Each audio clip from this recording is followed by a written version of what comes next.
आइए देखते हैं, आपका ये दूसरा चैप्टर है बहुपद, जिसको हम लोग इंग्लिश में कहते हैं पॉलिनोमियल। इस चैप्टर में सबसे पहले आप जानिए बहुपद का परिभाषा। बहुपद होता क्या है? हम लिखे हैं बहुपद वैसा पद जिसके चर राशि का घात धनात्मक पूर्णांक हो। वैसा पद जिसके चर राशि का घात क्या होना चाहिए? धनात्मक पूर्णांक। क्या होना चाहिए? पूर्णांक दो प्रकार के, एक ऋणात्मक दूसरा धनात्मक। तो कहने का मतलब यह है कि जिसके चर राशि का घात धनात्मक पूर्णांक, घात का मतलब पावर। जैसे कि यहाँ आपको दिख रहा है x एक चर राशि है जिसका घात कितना है? 1 है। यहाँ भी x एक चर राशि है जिसका घात कितना है? 1 है। यहाँ देखिए x चर राशि जिसका घात कितना है? 2 है। तो ये सभी बहुपद होगा, ये सभी बहुपद होगा। अगर इस टाइप का आ जाए x का घात -2 + 4, क्या आप इसे बहुपद कहेंगे? नहीं कहेंगे, क्योंकि ऋणात्मक पूर्णांक आ गया चर राशि का, तो ये बहुपद नहीं होगा। इस टाइप का आ जाएगा तो अगर लिखा हुआ मिले 1/x + x + 4, बताइए बहुपद है कि नहीं है? कहेंगे नहीं है, क्योंकि 1/x को जब आप लिखोगे तो इसको लिखोगे x का पावर -1 जोड़ x जोड़ 4। अब देखो ध्यान से, यहाँ x का घात कितना आ गया? -1। तो माइनस में पावर नहीं रहना चाहिए। अगर पावर माइनस में आ गया तो हम एक ही लाइन में कह देंगे बहुपद। दूसरा बात क्या है बहुपद को चेक करने का?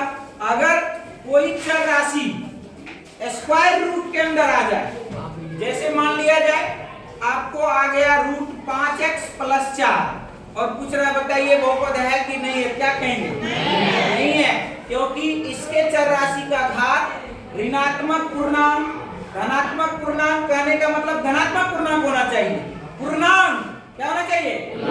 लेकिन ये पूर्णांक में नहीं है इसका घात। इसका घात कोई भी परिमेय संख्या के रूप में है, इसीलिए यह भी बहुपद नहीं होगा।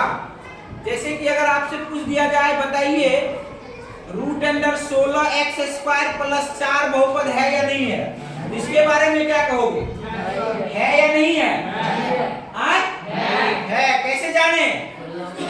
आप 16 का वर्गमूल निकाल लिए, कितना आया? 4। x का घात कितना था? 2। x गुने x, 2x में से 1x को क्या किया? बाहर कर लिए, तो ये बहुपद हो जाएगा।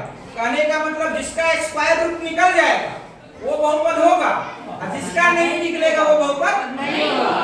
इस तरह से भी हम चेक कर सकते हैं। आइए अब आपको बताते हैं बहुपद किनको किनको कहेंगे। तो हमने आपको बताया कि अगर चर राशि का घात 1 हो, चर राशि का घात कितना हो? 1, तो ऐसे बहुपद को हम लोग कहेंगे रैखिक बहुपद।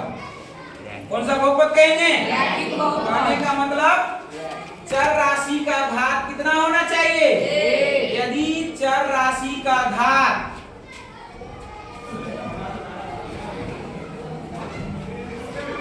1 हो, कितना हो? 1 हो, तो उसे रैखिक बहुपद कहते हैं। तो उसे क्या कहते हैं? रैखिक बहुपद कहेंगे।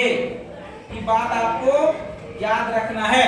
अब बताइए आप 2x + 5 कौन सा बहुपद होगा? रैखिक। रैखिक होगा, क्योंकि चर राशि का घात कितना है? 1 है। अब बताइए 4x² जोड़ 4x + 10, ये कौन सा बहुपद होगा? द्विघात बहुपद। रैखिक नहीं होगा, क्योंकि x का घात कितना है? 2 है, तो ये रैखिक नहीं, ये होगा द्विघात बहुपद। तो दूसरा बहुपद होता है द्विघात बहुपद। द्विघात बहुपद में चर राशि का घात कितना होना चाहिए? 2। तो आप दूसरा कहोगे, दूसरा होता है द्विघात बहुपद। द्विघात बहुपद, इसका तो आप आसानी से लिख लोगे कि यदि चर राशि का घात कितना हो? 2 हो, तो उसे कौन सा बहुपद कहेंगे? बताओ, लिख पाओगे या नहीं? Yes sir. द्विघात बहुपद में लिखोगे यदि चर राशि का घात कितना हो? 2 हो, तो ऐसे बहुपद को क्या कहेंगे? 4x² plus 10x plus 7। यहाँ दिख रहा है x का घात कितना है? 2 है। ऐसे बहुपद को कौन सा बहुपद कहेंगे? द्विघात। तीसरा हो त्रिघात बहुपद। तीसरा क्या है? त्रिघात बहुपद। आइए देखते हैं त्रिघात बहुपद में क्या होता है। त्रिघात बहुपद, त्रिघात बहुपद, त्रिघात बहुपद का मतलब जिसके चर राशि का घात कितना हो? 3 हो। जिसके चर राशि का घात 3 हो, उसे आप कहेंगे त्रिघात बहुपद। आ गया इतना समझ में? Yes sir. बहुपद पहचान लोगे? Yes sir.